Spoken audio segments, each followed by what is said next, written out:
Do it. Hi, my name is Rachel McDonough, and this is my friend.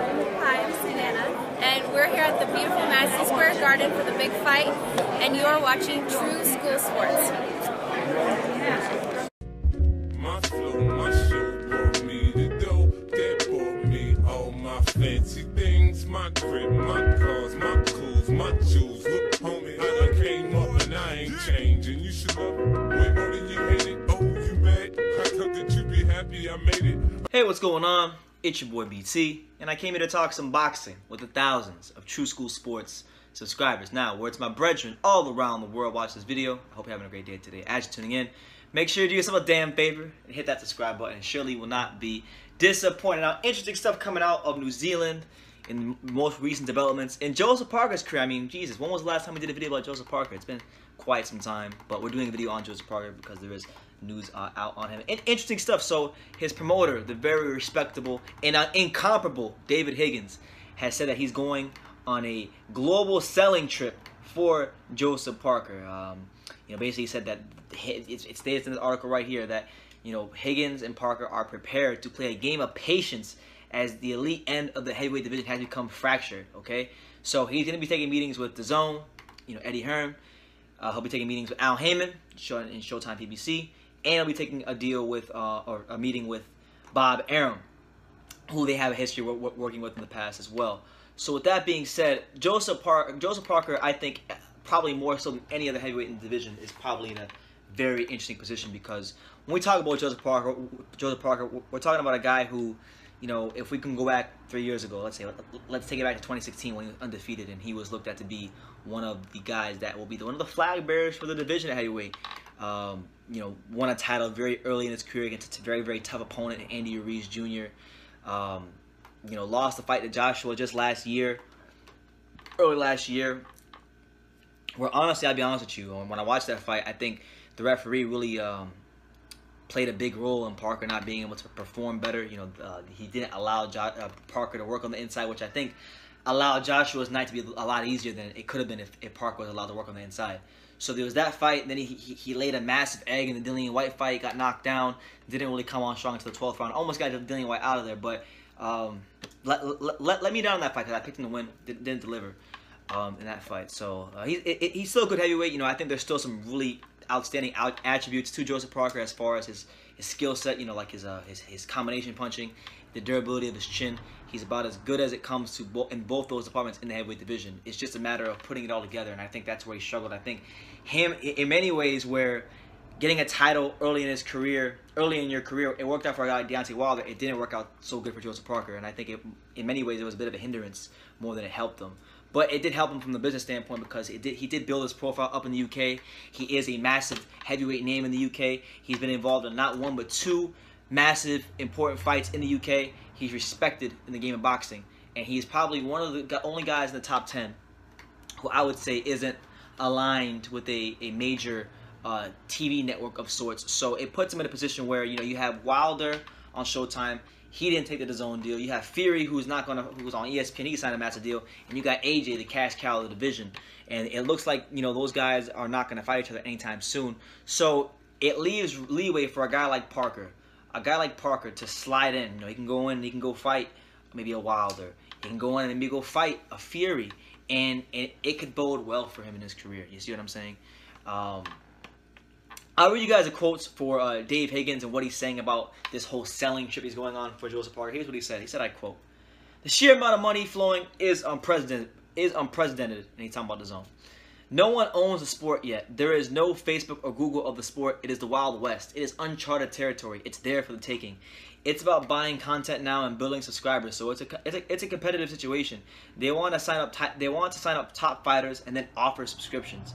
Joseph Parker is a marquee fighter. He is a global name with massive respect in the UK, and he is one of the few fighters who have not executed a multi-fight deal.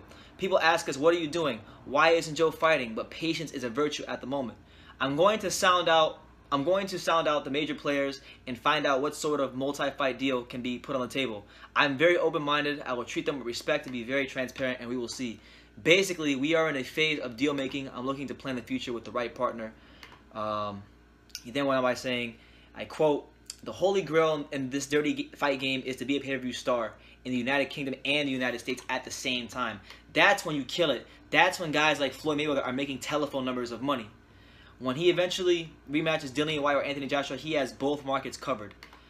Joseph was due a break, and he's loving it. He was a champion at 24. He was fighting 4 times a year. He has 2 young kids, and he was away in Vegas all the time. So he's enjoying a well-deserved rest, but it's the best offseason ever in the past. He has been a bit slack, but this time he has worked hard and is looking strong and solid, and he's in a good space, and he is ready to go in camp. We will see what the future holds for Joseph Parker. So, interesting stuff there from Dave Higgins, you know, a guy that has went to bat for Joseph Parker on many occasions and done right by him. And I think, you know, as he continues to be patient, he'll do right by him again. Now, look, let's just examine where Parker is at in his career right now. Joseph Parker, as far as from a talent standpoint, he can definitely say without a shadow of a doubt he is a solid B-level heavyweight, no doubt about it. And he was world champion. He's been in there with some really good names, you know, notable names in the division like Andy Ruiz Jr., guys like Carlos Takam when Takam was younger. He's been in there with Anthony Joshua. He's been in there with Dillian Whyte. You know, I think there's a case to be made that in terms of your overall body of work and the level of opposition you're fighting, you know, Parker's got to be in the mix for having one of the best resumes up there. You know, we're talking about guys like Alexander Dimitrenko. We're talking about guys like Andy Ruiz, Razvan Kajanu, Huey Fury, Anthony Joshua, Dillian Whyte. So he's got a good body of work. We take nothing away from Joseph Parker. He hasn't fought since December of 2018. There's no scheduled fight at the moment. But, you know, I think he's in a good space. I think he really is in a good space. And I would actually agree with Dave Higgins because this is a guy that, you know, as it stands right now, Joseph Parker is pushing 27 years old. So you would be led to believe that he's coming into the prime of his career, you know, and to be a world champion coming from a place like New Zealand, to be the flag bearer for your country in boxing at 24 years old, you know, it had to be a lot of pressure on him. I think he handled it well for the most part. I think there's still upside for him. He can improve in his career. He can, you know, put things together. Because let's have it right, man. Joseph Parker was the guy that, you know, you can go pull the videos on my channel. You know, all the top experts were praising the guys as the future of the division. You know, from guys like Larry Holmes to George Foreman to Shannon Briggs. You know, Shannon Briggs, I did an interview with him, and Shannon Briggs literally told me himself, Parker reminds me of myself when I was younger, but he's better than I was. And Shannon Briggs was quite the talent when he was younger, if you don't know. So, yeah, that's high praise.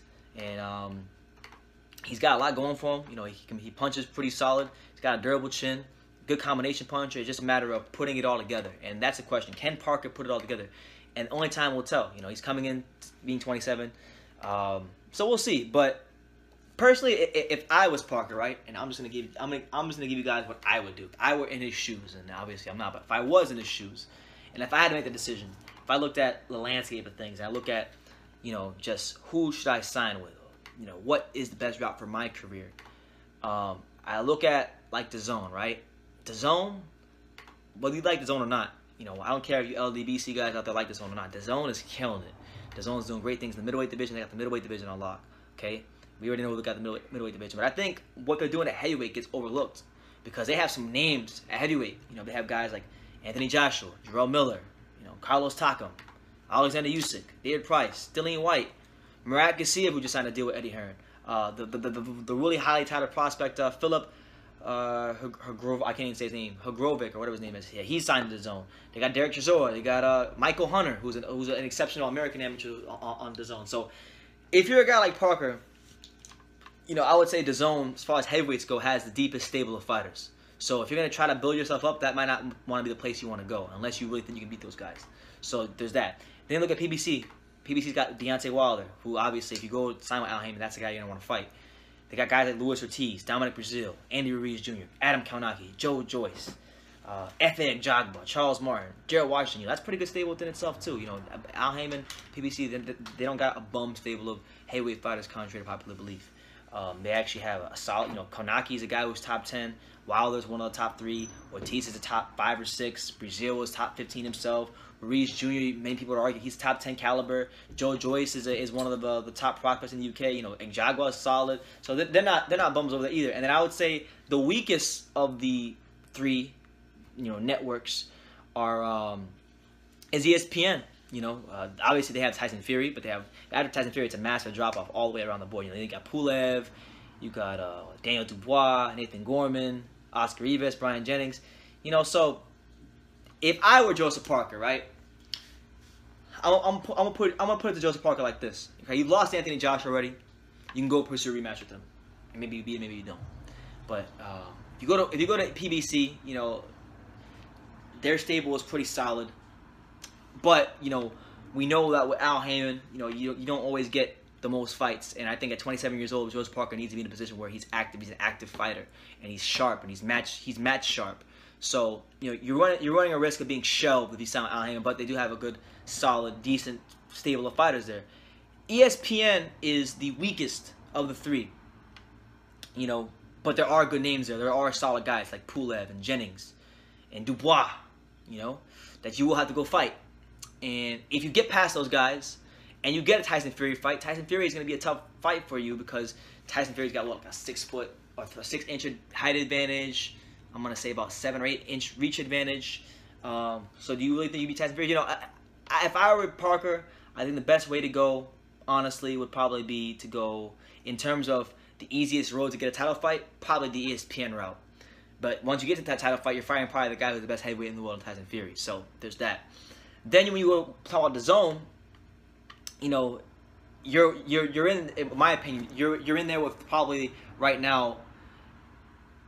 They had the deepest stable of heavyweights, you know, DAZN. I just named you the guys. I'll name them again for you guys: Anthony Joshua, Dillian White, Jerome Miller, Alexander Usyk, Carlos Takam, David Price, Murat Garcia, Michael Hunter, Derek Chisora, Philip Hrgovic. You know, it's I wouldn't call it the home of heavyweight boxing, but it's definitely it's going to be home to a lot of really good heavyweight matchups, and it's going to be tough to move your way up to get a Joshua rematch. But it's possible. He's talented enough. So you know, honestly, I don't know. That's a tough decision. It really is a tough decision. I'm glad I'm not the one making it, honestly, because heavyweight division is very, very good. I think Joseph Parker just needs to worry about improving because he's got all the talent in the world. He's got the skills. You know, I think he's a guy that, despite everything he's accomplished in his career so early, I would say in big fights he's underachieved. The first fight with Joshua, I think he underachieved just because, one, the moment was a bit too big for him. He never fought on a stage like that. Two, I think the referee kind of threw some salt into his overall game plan when he wasn't able to allow to work on the inside. And then in the White fight, he just laid an egg, man. He laid an egg. You know, he came on way too late. You know, was a little bit too lackadaisical. Let White set the pace, set the tempo, and got out fought up until that 12th round when he almost got White out of there. So I think if and I'm gonna say this, my final verdict is this: if Joseph Parker is to sign anybody, I think he should sign with DAZN for 2 reasons. One, he's already got a working relationship with Eddie Hearn. He's a big name in the UK. That's number 1. Number 2, Eddie Hearn is progressing here in the States. That's number 3. Number 4, I think of the top 4 to 5 heavyweights who have anything to gain in the division, Dillian White for Joseph Parker is the most beatable fighter. Even though he lost to him, I think he could beat him in a rematch. And I would go that route. That's what I would target, is Dillian White. So I would try to get a Dillian White fight, and if you can beat Dillian White, you get the AJ fight, and you're in big and important fights, and you know, we'll see what happens, man. I think Joseph Parker's in a great position, and sometimes a break is very needed because, again, like I said, but look at his career. Dave Higgins has a great point. The guy was 24 years old when he beat Andy Ruiz Jr. for that title in that close fight. He was 24 years old. Okay, you know, that's very, very young. You know, Anthony Joshua beat Charles Martin, because Anthony Joshua's what? Anthony Joshua's 29 now. When he beat Charles Martin for his first world title, he was about 26. So Parker was 2 years younger than Anthony Joshua was when he picked up his first world title. And to be fair to Parker, you know, boxing in the UK, while it is bigger and it is a much more, there's more money being put into the sport, being pumped into the sport over there than in New Zealand. He's all really New Zealand. He's all New Zealand had. So all eyes from his country are on him, and he has to basically carry the flag for New Zealand boxing. And it's not my job to say whether it's tougher or not. I'm just saying that can be tough on a fighter when you're the only guy from your country. It's like these soccer players, right? I'm a big Everton fan. One of my probably my favorite player, one of my top 2 or 3 favorite players in all of the English Premier League is Gylfi Sigurdsson, the best attacking midfielder in all the Premier League right now. And he's the best player Iceland has. He's the only player Iceland has in soccer or football, whatever you want to call it. He's the only player Iceland has, and he has to, every night when he plays, whether it be for Everton or his national team, you know, when he's in the World Cup, there's a big responsibility placed on his shoulders to perform well for his country. And it's the same thing with Joseph Parker here in the world of boxing. Same thing as Sigurdsson in the English Premier League. It's the same thing. So he hasn't fought since December. I look forward to seeing him back in the ring. Whenever that is, I don't know. But I would like to see him, get back at it and just, recapture some of that form he was in when he was a prospect. Because when he was a prospect, what caught the attention of so many people was the fact that Joseph Parker had blindingly quick hands. Incredibly quick hands. He played his punches really well. He had solid power. When he got into a tough fight, we saw him in a tough spot against Carlos Takam. And Takam is no pushover, as we know. And Takam took him to the brink. Took Joseph Parker to some very deep and dark places. And Parker was able to grind it out and get a victory, It's like my man Evander Holyfield said. Evander Holyfield told me when I talked to him about boxing one time, and I've said this a couple times in videos, but I'll say it again. When you fight in boxing, right, your performances might go up or they might go down. And it doesn't really matter if they go up or down. You obviously want to stay at a consistent level every fight. But when you're fighting somebody, you want to be all you need to do to win is just be that much better than whoever's in front of you. So you could be here one night, but if your opponent's here, you win. And you could be at this same level one night, but if your opponent is here, you lose. So it's just about levels. It's about being just that much better than your opponent. And Parker has to refine his skill set. He's got to, learn how to control range better. He's got to learn how to apply his quickness a lot better. He's got to learn a lot of things. And he, I'll end the video on this note. If somehow he does sign with PBC and Al Heyman, I'm hoping to see him fight Deontay Wilder. I would love to see that fight with Deontay Wilder because as many of you may know, Parker was ringside for Wilder's fight with, I'm going to say, Gerald Washington or Areola, and they met when Parker was champion, and they were talking about having a unification fight. And obviously it never came to fruition, but I would like Parker's chances in a fight with Wilder. I really would because, again, like I said, the quickness, the hand speed, the power, the durability, I think it's enough to give Wilder problems. And in a world where Al Heyman and Shelly Finkel don't protect Wilder, I'd love to see those two fight because I think Parker has a great chance against Wilder, but you just don't know with Al and PBC. But we'll see what happens with Parker. I'm going to leave it on that note. You guys let me know in the comments down below what you think about Joseph Parker's career, what's going to happen with this, global sales meeting that Dave Higgins is having with all these top promoters. And yeah, just leave your comments down below. Take the time to subscribe, like I say in every single one of these videos. You can love me or you can hate me, but I'm just a kid from Dane. So until next time, take care, guys. This is Chick Shane Mosley, and you're watching True School Sports. All right.